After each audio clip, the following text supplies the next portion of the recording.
तिरंगा पताका निकट में नतमस्तक होइतिबा ए विद्यालय प्रधान शिक्षक महोदय एवं मोर सहकर्मी वृंद एवं मोर अति आदरणीय छात्र छात्री माने आज दिन कौन तुम्हें शिक्षा विद्यालय शिक्षा करवा जानी आउछ के 9 वर्ष है के 10 वर्ष है जानी आउछ आज होची 74तम साधारणतंत्र दिवस आमे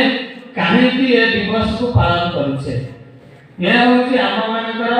गोटे एही दिन को मन रखिबा पई आमे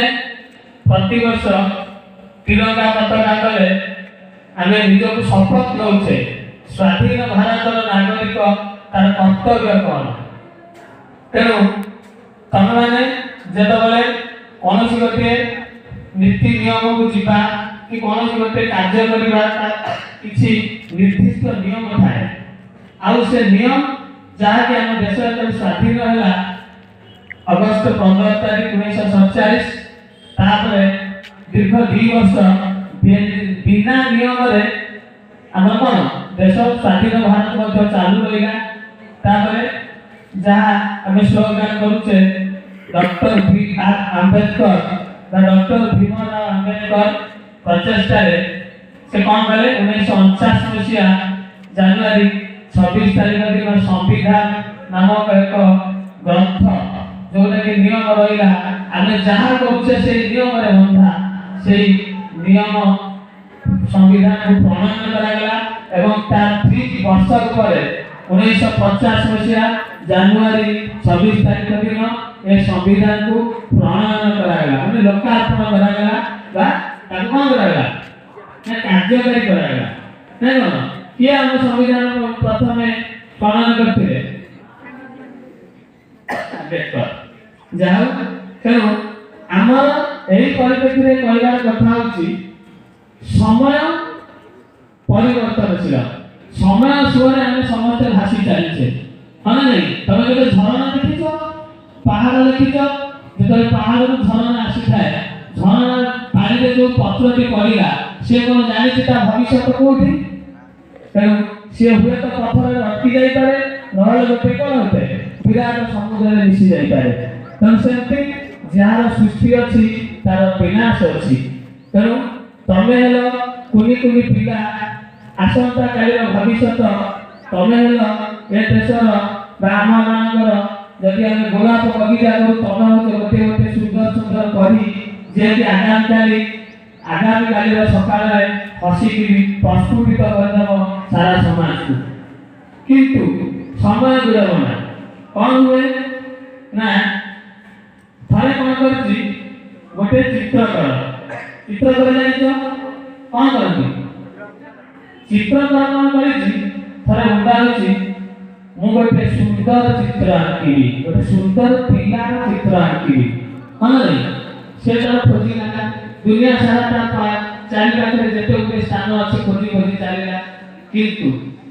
से देखा गोटे सेऊ गछ मूले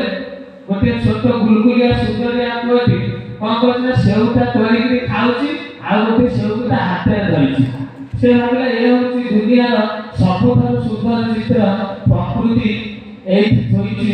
बस पिला जब देखि ताकू मेरा पिला रे से धरी था मु गोटे तोर चित्र आंकुची तमे के कोना तो चंद्रभागा जाइछो से सब आर्टिस्ट माने बोलु थबे तमे जेंति बैठो से खानर चित्र आंकु होइछो ये आर्टिस्ट से आंकी चलला जतन आंकीला तो तापर अंका सरीला परे कहला बाबा तू जा से चित्र से रखिला दुनिया रे तो अनेक सुंदरता जीवन में आसीला से बड़ बड़ चित्र आंकी आंकी गला माने नहीं जब आंके गला ये चित्र रखी बेले से देखुता है सारा स्मृति पे देखुता है अनेक चित्र भितर यही चित्र बहुत सुंदर होइछा हां नहीं किंतु जतबे ताको धर 20-30 वर्ष आंकी माने चित्र अनेक चित्र जो आंकी जायछि बहुत जगह में पुरस्कृत होइछि हठात से दिन स्वप्न देखिला मु गोटा सब तो सुंदर आंकुछि गोटे एमिति विकृत कथा चित्र आंकी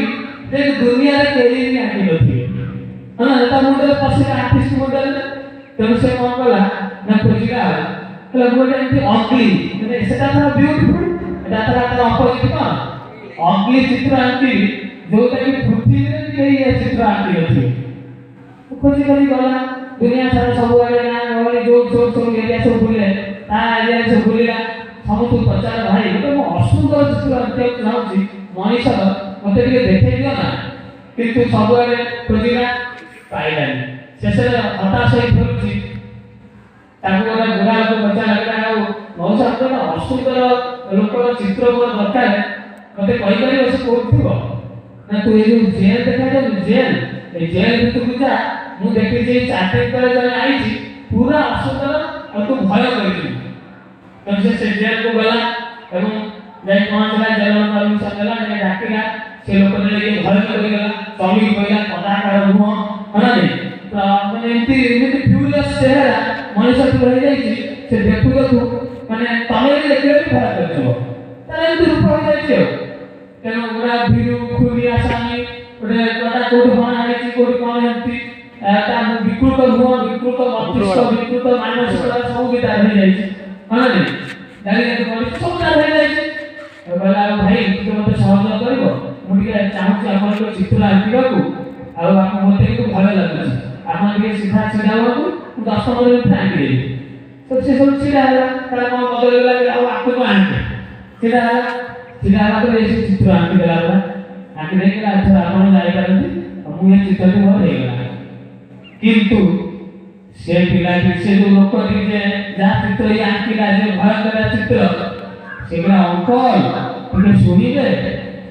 ଏବେ ଫେରିଗଲା ପଛକୁ ତୁଳି ଧରିଛି ନା ଆପଣ ନା ସେଇ ଲୋକ 20 ବର୍ଷ ପରେ ମୁଁ ଯେତେବେଳେ ସେଉ ତୋଳୁଥିଲି ଗଛରୁ ସେଉ ତୋଳି ଖାଉଥିଲି ଆପଣ ସେଦିନ ମୋର ଚିତ୍ର ଆଙ୍କିଥିଲେ ନା ଆର୍ଟିଷ୍ଟ ହାତରୁ ସେତିକି ଭଳିଆ ଖସି ପଡ଼ିଲା ତା ତୁଳି ଖସି ପଡ଼ିଲା ତା କ୍ୟାନଭାସ ଯୋଉ ଆଙ୍କୁଥିଲା ଖସି ପଡ଼ିଲା ଏବଂ ଇଏ କାନ୍ଦିଲା ଭ୍ର କାହିଁକି ନା ଦିନେ ଦୁନିଆରେ ଯାହାକୁ ମୁଁ ସବୁଠାରୁ ସୁନ୍ଦର ଭାବିଥିଲି ଆଜି ସେ କ'ଣ ହେଇଯାଇଛି ନା ସବୁଠାରୁ ପୃଥିବୀରେ ଅସୁନ୍ଦର ହେଇଯାଇଛି ଆକୁ କରିଛି କିଏ କରିଛି ଏ ସମୟ ଏ ସମାଜ ଏ ପରିବେଶ କ'ଣ ନାହିଁ ତେଣୁ ଏଇ ସମାଜରେ କିଛି ଭଲ ହେଇଯାଉଛନ୍ତି ଆମେ ଯଦି ତୁଳନା କରିବା ଯଦି ଜଣେ ତମ ଭଳିଆ କୋମଳମତି ପିଲା ସୁନ୍ଦର ବୟସ ସୁନ୍ଦର ଚେହେରା ସୁନ୍ଦର ଚିନ୍ତାଧାରା ଯଦି ତମେ ସମୟ ଅନୁସାରେ ବଦଳିଯିବ ତାହା ପାଇଁ ଦାୟୀ କିଏ ପ୍ରଥମେ ନିଜେ ତାପରେ ତମ ପରିବାର ତାପରେ ସମାଜ ତେଣୁ ଆମେ ଯଦି ନିଜକୁ ବଦଳେଇଦେବା ତାହେଲେ ଏ ଯୋଉ ତିରଙ୍ଗା ପତାକା ତଳେ ଆମେ ଶପଥ କରୁଛେ ଆମେ ସ୍ୱାଧୀନ ଭାରତର ସ୍ୱାଧୀନ ନାଗରିକ ସେଇ ଚେତନା ଆମ ଭିତରେ ରହିବା ଦରକାର ଯାହାକି କ'ଣ କରିବ ଆମକୁ ଆଗକୁ ଆମକୁ ଜୀବନର ପଥ ଆମ ପାଇଁ ସୁସଜ୍ଜିତ କୁସୁମିତ ହୋଇଯିବ ଆମେ ଆଗକୁ ମାଡ଼ି ଚାଲିବା ନହେଲେ ପୁଣି ସେଇ କୋମଳମତି ପିଲା ଭଳି ଦିନେ କିଏ କୋଉଠି ପସ୍ତାବ ଦୁନିଆର ସବୁଠାରୁ ଖରାପ ଲୋକ ପାଲଟିଯିବ ତେଣୁ ସମୟ ତୁମର ଜୀବନ ତୁମର ଶରୀର ତୁମର ସମାଜ ବି ତୁମର ତେଣୁ ତୁମେ ଚାହ ସବୁବେଳେ କ'ଣ କରିବ ନା ସମାଜରେ ପ୍ରତିଷ୍ଠିତ ବ୍ୟକ୍ତି ହେବା ଭଲ ମଣିଷ ହେବା ହଁ ନା ନାଇଁ ଭଲ ଲାଗିଲା ଏଇଟା ଆଉ ରାଗିବି ଧୈର୍ଯ୍ୟ ଅଛି ତମର ଥରେ ଏଇ ସଂବିଧାନ ନିୟମ ଉପରେ କହିଲା ତମେ କହିଲ ଗଣତନ୍ତ୍ର ଯୋଉଟା କହୁଛ ଡେମୋକ୍ରାସି ଅଫ ଗଭର୍ଣ୍ଣମେଣ୍ଟ ଗଣତନ୍ତ୍ର କହିଲେ କ'ଣ ବୁଝ ଲୋକମାନଙ୍କର ଶାସନ ଏ କଥାଟାକୁ କିଏ କହିପାରିବେ ହଉ ଠିକ ଅଛି ଥରେ କ'ଣ କରିଛି ନା ଆମେରିକାର ଗୋଟେ ଛୋଟ ପିଲା ତାର